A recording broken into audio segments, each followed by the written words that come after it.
여러분, 지금 대한민국이 바다 아래에서 준비하고 있는 것은 단순한 함정이 아닙니다. 그것은 동북아의 수중 질서를 완전히 다시 설계하려는 거대한 움직임입니다. 최근 워싱턴에서 열린 한미 정상회담 이후 미국 외신들은 한국의 핵추진 잠수함 개발이 사실상 승인되었다는 보도를 내놓았습니다. 폴리티코는 트럼프 대통령이 한국의 핵추진 잠수함 건조를 위한 기술 협력을 공식적으로 제안했으며 최소 한 척 이상의 실질적 협력 체계를 논의 중이라고 밝혔습니다. 이는 오커스 체제, 즉 미국과 영국, 호주만이 공유하던 핵추진 기술의 금기를 한국까지 확장할 가능성을 보여준 신호였습니다. 한국은 왜 지금 이 시점에서 핵추진 잠수함을 추진하려는 것일까요? 이유는 단 하나, 억제력입니다. 디젤 기반 AIP 잠수함이 2주에서 3주 단위로 연료와 산소를 보충해야 하는 구조라면 핵추진 잠수함은 연료 걱정 없이 3개월 이상 작전이 가능합니다. 이것은 단순한 기술적 차이가 아니라 전장 통제의 차이를 의미합니다. 시간을 지배한다는 것은 곧 전장을 지배한다는 뜻입니다. 핵추진은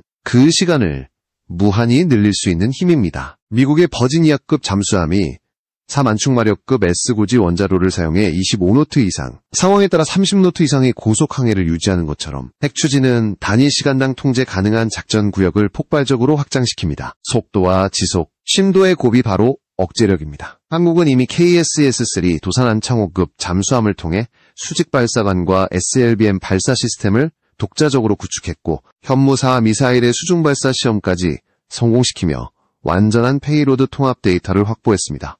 억제력의 첫 단추는 이미 끼워졌고 이제 남은 것은 추진 방식의 진화뿐입니다. 핵추진 잠수함이 완성되면 억제력의 시간 스케일은 주 단위에서 분기 단위로 도약합니다. 단 한 척의 잠수함이 적 해군의 행동 반경을 제한하고 주변국의 전략적 계산을 흔드는 시대가 열리는 것입니다. 프랑스의 수프랭급이 5,300톤, 영국의 어스튜트급이 7,000톤급 체계로 고요한 침묵 속의 전쟁을 수행하듯 한국의 5,000톤급 핵잠 역시 그 정점에 위치하게 됩니다. 현재 검토 중인 KSS에는 190메가와트급 원자로를 탑재한 5,000톤급 잠수함으로 프랑스 수프랭급의 근접한 체급에 영국 어스튜트급과 맞먹는 작전 성능을 목표로 하고 있습니다. 체급과 추진력, 작전 깊이 모두 공격형 핵잠의 황금 구간에 들어간 설계입니다. 이것은 단순히 해군의 새로운 장비가 아니라 동북아 전체의 전략 구조를 바꾸는 사건입니다. 한국의 핵잠 프로젝트는 기술의 문제가 아니라 억제의 시간, 전략의 깊이, 외교의 균형을 재편하는 선택입니다. 미국은 68척의 핵잠을 운용 중이고 일본은 여전히 디젤 잠수함 체계에 머물러 있으며 중국은 12척의 핵잠을 보유하지만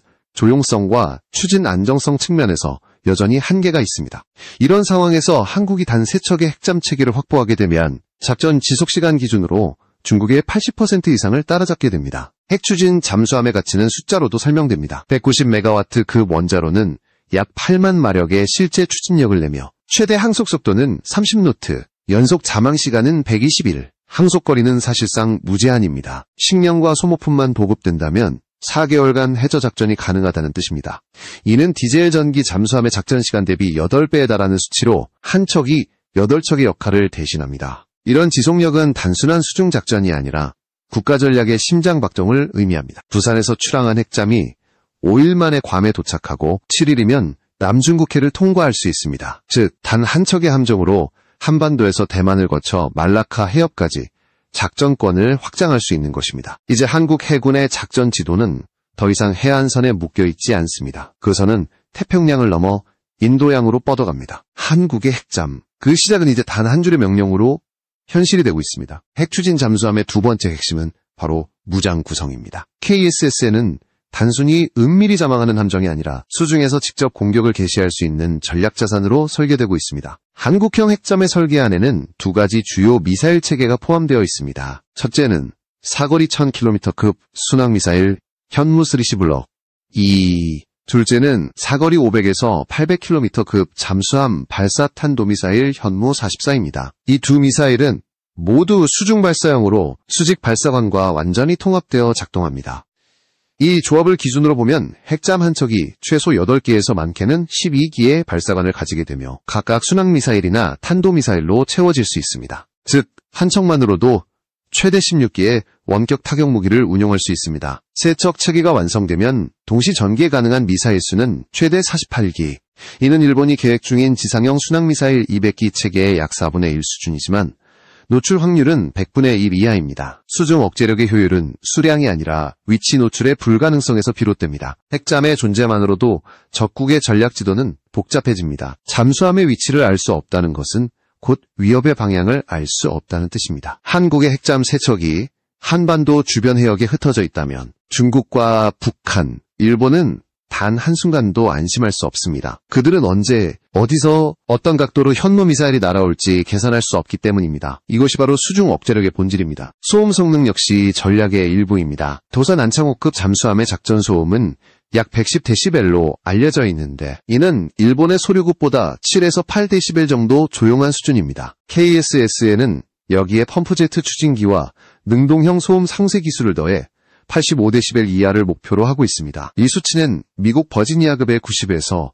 92dB보다 조용한 것으로 탐지 거리 기준으로 약 40% 감소 효과를 냅니다. 다시 말해 중국의 핵잠 SSN-093이 30km 거리에서도 KSSN을 탐지하지 못할 확률이 매우 높다는 것입니다. 조용하다는 것은 곧 살아남는다는 뜻입니다. 잠수함의 전쟁은 소리와의 싸움입니다. 한 번이라도 노출되면 생존 확률은 급격히 낮아집니다. 그러나 KSSN은 이음향 전쟁에서 이미 승리할 준비를 마쳤습니다. 액티브 노이즈 캔슬링, 음향, 흡수 타일, 펌프제트 추진, 그리고 소나시노 왜곡 시스템까지 모든 기술이 통합되어 있습니다. 이것은 단순한 함정이 아니라 수중에서 보이지 않는 첨단 과학의 결정체입니다. 이 잠수함의 한 척당 건조비는 약 25억 달러, 하나로 약 3조 3천억 원 수준입니다. 원자로 실험시설과 관리체계를 포함한 전체 사업비는 세척 기준 약 60조 원으로 추산됩니다. 이는 대한민국 2025년 국방 예산 62조 원의 97%에 달하는 규모이지만 10년에 걸쳐 분할 집행될 경우 연간 6조 원 수준으로 전체 국방비의 10% 안쪽에 머뭅니다. 국방비의 10%를 10년 동안 투자해 50년간 전략 억제력을 확보하는 구조라면 결코 비효율적인 투자가 아닙니다. 더 나아가 산업적 파급 효과는 군사력 이상의 의미를 갖습니다. 한화오션, 두산에너빌리티, LIG 넥스원, 한화시스템, 현대중공업 등 대한민국을 대표하는 방산 및 조선 기업들이 이 프로젝트의 컨소시엄을 구성하고 있습니다. 이로 인해 매년 6조 원대 산업 효과와 3만 명의 직접 고용, 5만 명 이상의 간접 고용이 발생할 것으로 전망됩니다. K9 자주포 산업생태계의 4배에 해당하는 규모입니다. 즉, 핵잠 프로젝트는 단순히 무기 한 척이 아니라 외교적 계산 또한 냉정한 수치로 설명됩니다. 한미 간 핵추진 협력 체결 시 미국은 기술 통제 비용으로 연간 약 10억 달러, 즉 1조 3천억 원가량을 요구할 가능성이 높습니다. 이는 오커스 협정에서 호주가 부담하는 관리비의 5분의 1 수준입니다. 반면 중국은 이에 대응해 동중국해와 이어도 주변에 핵잠 탐지망을 강화할 것으로 예상되며 6억 달러를 투자해 5개 구역의 수중 청음 장비를 신설할 계획으로 알려졌습니다. 결과적으로 한국의 60조 원 규모의 투자로 중국의 방어비용 8조 원을 끌어내는 셈이 됩니다. 이것이 바로 억제력의 실체입니다. 상대를 긴장시키는 비용은 우리가 쓰는 돈의 몇 배로 돌아옵니다. 한국의 핵잠은 단순한 함정이 아니라 수치로 환산 가능한 전략의 도구입니다. 한국의 잠수함 개발 역사는 단순한 무기 도입의 연속이 아니라 전략적 자립의 기록입니다. 1980년대 말부터 대한민국은 수입 의존형 방위에서 벗어나 자체 설계와 생산 능력을 키우려는 결정을 내렸습니다. 초기에는 독일 209급 기술을 도입해 조립하는 방식으로 시작했지만 목표는 늘 명확했습니다. 단순 구매가 아니라 기술 이전을 통해 자국 산업 생태계를 성장시키는 것이었습니다. 그 전략적 선택은 결과적으로 한국을 수입국에서 수출국으로 바꾸는 동력이 되었습니다. 장보고급과 도산 안창호급으로 이어지는 과정은 그 자체로 학습과 축적의 역사였습니다. 첫 세대의 잠수함에서는 배터리와 소나, 함체 구조 등 핵심 부품의 국산화 비율을 서서히 높였고 전투체계 통합의 역량도 단계적으로 확보해 나갔습니다. 특히 도산 안창호급은 수직 발사관을 통합하면서 잠수함 발사탄도 미사일을 운용할 수 있는 기반을 마련했고 이는 곧 전략적 억제력의 실질적 증강으로 이어졌습니다. 잠수함 기술의 핵심은 하드웨어뿐만 아니라 운용 데이터입니다. 한국은 수십 년간의 실전적 시험과 발사 데이터를 통해 운영 노하우를 축적해왔습니다. SLBM 발사 시험의 높은 성공률, 소음 분석을 통한 음향 성능 개선, 잠수함 작전 절차의 정교화 등은 모두 운용 데이터가 축적된 결과입니다. 핵추진 잠수함 프로젝트도 결국 이러한 축적된 데이터를 바탕으로 성공 가능성을 높일 수 있습니다. 그러나 기술 이전과 국산화의 길은 쉬운 길이 아니었습니다. 초기에는 비용 대비 효율성 논란도 있었고 완제품을 수입하는 것이 더 빠르고 저렴하다는 주장도 존재했습니다. 정치권과 언론에서도 비용과 전략적 가치 사이의 균형을 놓고 치열한 논쟁이 벌어졌습니다. 그럼에도 불구하고 장기적 관점으로 보면 기술 이전과 국내 생산 역량 확보는 국가 안보와 산업 경쟁력 면에서 탁월한 선택이었습니다. 이는 단순한 군사 투자 이상의 경제적 효과를 가져왔습니다. 독일로부터의 기술 이전과 국내 조선업계의 협력은 한국 방산산업의 구조를 바꾸어 놓았습니다. 이후 인도네시아의 209급 수출을 성사시킨 사례는 한국이 기술을 내재화함으로써 얻은 가장 분명한 증거입니다. 수출 계약은 단순한 판매를 넘어 운영 지원과 기술 이전 패키지까지 포함하는 종합 역량을 증명했습니다. 이러한 역량은 향후 중동이나 동남아 시장에서도 한국 잠수함의 경쟁력을 높일 것입니다. 정치적,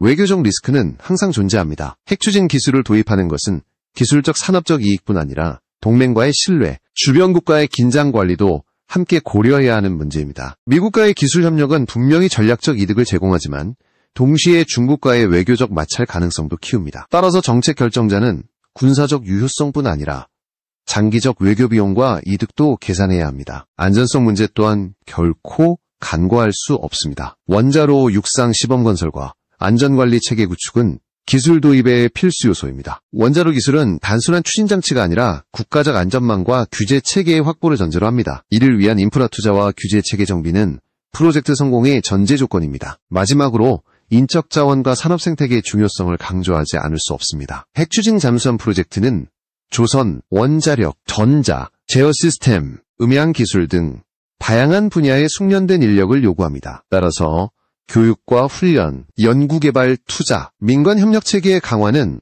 프로젝트의 지속 가능성을 결정짓는 요소입니다. 한국의 잠수함 역사는 선택과 투자의 연속이었고 그 결과는 산업적 자립과 전략적 영향력이라는 두 마리 토끼를 동시에 잡아냈습니다. 핵추진 잠수함은 이 역사의 다음 장이 될 것입니다. 기술적 완성도, 운용 데이터, 안전 인프라, 산업 생태계가 모두 결합될 때 비로소 그 가치가 현실화됩니다. 핵추진 잠수함의 전략적 가치는 단순한 군사적 우위에 머물지 않습니다. 그것은 동북아의 해상안보 균형을 바꾸는 억제의 수학입니다. 핵잠의 지속력과 작전 반경, 그리고 통제 가능한 수역은 시간과 공간의 개념을 바꿉니다. 예를 들어 핵잠 3척이 90일 동안 동해와 남해, 동중국해를 순환할 경우 감시 면적은 약 58만 제곱킬로미터에 달합니다. 이는 한반도의 전체 면적 44만 제곱킬로미터를 훨씬 넘는 규모입니다. 이 영역을 수상함이나 초계기로 감시하려면 연간 수조 원의 비용이 들지만 핵잠 3척 체계로는 동일한 효과를 유지할 수 있습니다. 효율의 차원이 완전히 다릅니다. 핵잠의 억제력은 단순한 공격 능력 이상의 상징적 의미를 지닙니다. 잠수함은 보이지 않는 무기입니다. 적에게는 언제 어디서 나타날지 모르는 존재이고 동맹에게는 가장 신뢰할 수 있는 전략 파트너의 증거입니다. 미국과의 협력은 이런 의미에서 단순한 기술 공유를 넘어 전략적 신뢰의 확장으로 해석됩니다. 실제로 미국은 동맹국의 핵추진 기술을 거의 제공하지 않았습니다. 오커스 체제가 등장하면서 그 문이 조금 열렸을 뿐입니다. 그 문턱을 한국이 넘는다면 동맹 신뢰지수는 지금보다 훨씬 높아질 것입니다. 수치로 보자면 미국의 동맹 신뢰지수는 현재 0.73 수준인데 한국이 핵잠 프로젝트를 공식화할 경우 0.81까지 상승할 것으로 예상됩니다. 반면 중국과의 외교 마찰 지수는 0.42에서 0.56으로 증가할 가능성이 높습니다. 그러나 최종적으로 계산하면 순이익은 플러스 0.06, 즉 6%의 전략적 균형 개선 효과를 가져온다는 분석이 가능합니다. 이 수치는 작지만 국제 정치에서는 엄청난 의미를 가집니다. 억제력은 군사력과 외교 리스크 사이의 미세한 균형 위에서 완성됩니다. 이제 우리는 한 가지 더 깊은 질문에 도달합니다. 핵잠은 과연 전쟁을 막는 무기일까요? 아니면 전쟁을 부르는 무기일까요? 전문가들은 핵잠이 공격 수단이 아니라 억제 수단이라고 정의합니다. 바다 밑에 보이지 않는 전력은 상대에게 불확실성을 심어주고 그 불확실성이 바로 전쟁 억제의 핵심이기 때문입니다. 핵잠은 전쟁을 준비하기 위한 무기가 아니라 전쟁을 일어나지 않게 만드는 무기입니다. 한편 한국의 핵잠 개발이 현실화된다면 주변국의 대응은 불가피합니다. 중국은 이어도와 동중국해에 대잠망을 강화할 가능성이 높고 일본은 자국의 디젤 잠수함 체계를 AIP에서 차세대 리튬 배터리형으로 전환해 대응할 것입니다. 하지만 기술적 한계와 비용 문제로 인해 단기간 내에 한국의 핵잠 수준을 따라잡기는 쉽지 않습니다. 이로써 한국은 수중 작전력에서 확실한 질적 우위를 확보하게 됩니다. 이 억제력은 결국 경제 안보로도 이어집니다. 연간 7,200조 원 규모의 동북아 해상 무역 루트 중 약 2,500조 원이 한국의 수출입과 직결됩니다. 핵잠의 작전 반경이 이 해역을 감싸게 된다는 것은 단순한 군사방어가 아니라 경제의 생명줄을 지키는 방패를 갖는다는 뜻입니다. 한 척의 잠수함이 곧 한 나라의 무역선 수천 척을 지키는 셈입니다. 핵잠 개발은 경제, 외교, 군사 모든 축을 하나로 묶는 국가적 프로젝트입니다. 그 안에는 억제력의 계산, 산업의 성장, 동맹의 신뢰, 기술의 자립이 모두 들어 있습니다. 한국이 지금 이 길을 걷는 이유는 단 하나, 누구에게도 흔들리지 않는 해양 주권을 확보하기 위함입니다. 그것은 무력의 과시가 아니라 생존의 선언입니다. 이제 모든 조건은 갖추어졌습니다. 기술은 준비되었고 산업은 성장했으며 외교적 문도 열렸습니다. 남은 것은 결단뿐입니다. 한 나라의 결단이 바다의 지형을 바꾸고 억제력의 균형을 다시 그리게 될 것입니다. 핵잠 KSSN 프로젝트는 바로 그 결단의 이름으로 기록될 것입니다. 핵추진 잠수함 프로젝트의 완성은 결국 기술과 산업, 인력, 그리고 의지의 총합입니다. 한국은 이미 도산안창호급을 통해 기술적 검증을 끝냈고 이제는 원자로와 추진체계의 통합 단계에 들어가고 있습니다. 190메가와트 급 원자로는 단순한 추진장치가 아닙니다. 그것은 국가의 핵심 산업 역량과 안전관리 체계를 동시에 시험하는 장치입니다. 원자로 기술이 성공적으로 내재가 된다면 한국은 단순한 무기 생산국을 넘어 원자력 응용기술 분야의 세계적 강국으로 도약하게 됩니다. 핵잠의 추진체는 에너지와 신뢰성의 상징입니다. 원자로의 출력은 추진 효율을 결정하고 냉각 시스템의 설계는 잠수함의 생존을 좌우합니다. 한국은 두산에너빌리티를 중심으로 한 컨소시엄을 통해 원자로의 소형화와 고내 구성 실증을 진행하고 있으며 해군과 국방과학연구소는 작전 환경에 맞춘 안정화 실험을 이어가고 있습니다. 육상 실증로의 건설과 안전관리 시스템 구축은 이미 계획에 포함되어 있으며 이 과정에서 원자력 안전위원회의 관리 기준을 충족하는 것이 목표입니다. 핵잠 건조 과정에는 약 260개 협력 기업이 참여할 것으로 예상됩니다. 함체 제작, 제어 시스템, 전자장비, 음향 흡수 소재, 추진 모듈 등 각 분야의 첨단 기술이 융합됩니다. 특히 현대중공업과 하나오션은 조선 기술을 총동원해 소음 억제와 진동 분산 설계에 주력하고 있으며 하나 시스템은 함정 내 통합 전투체계 개발을 담당하고 있습니다. 이 과정에서 방산 생태계 전반의 기술 수준이 한 단계 높아지고 각 분야의 기술 독립성도 강화됩니다.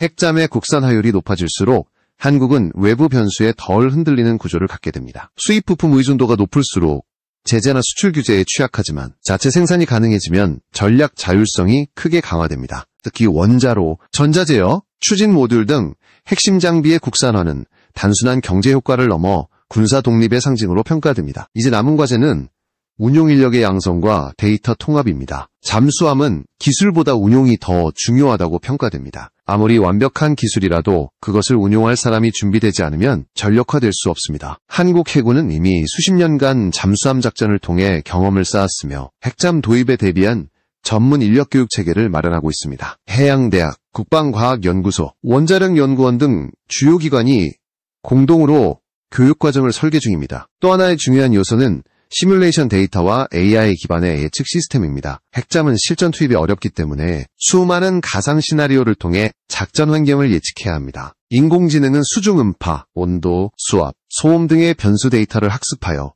잠수함의 탐지 확률을 실시간으로 계산하고 최적 항로를 제시할 수 있습니다. 한국은 이미 KDDX 차세대 구축함 개발 과정에서 AI 기반 전투체계를 실험한 바 있어 이 기술을 핵잠에도 적용할 수 있을 것으로 전망됩니다. 핵잠의 건조는 단순한 함정 제작이 아닙니다. 그것은 과학, 기술, 산업, 외교, 인력, 그리고 의지의 결합체입니다. 하나라도 부족하면 완성되지 않습니다. 하지만 한국은 이 모든 요소를 꾸준히 준비해왔습니다. 도산안창호급의 성공, SLBM 발사 실험의 완벽한 기록, 방산기업들의 협력, 그리고 무엇보다 독립적 기술 확보 의지가 이 프로젝트를 가능하게 만든 핵심 동력입니다. 핵잠 프로젝트는 한국 이방어를 위한 강함을 선택했다는 증거입니다. 이것은 공격의 무기가 아니라 자주국방의 선언입니다. 동맹의 도움을 받되 의존하지 않고 협력을 유지하되 주도권을 잃지 않는 전략적 균형, 그 중심에 바로 이 핵잠이 있습니다. 이제 대한민국은 단순히 바다를 항해하는 나라가 아니라 바다를 지배할 수 있는 나라로 나아가고 있습니다.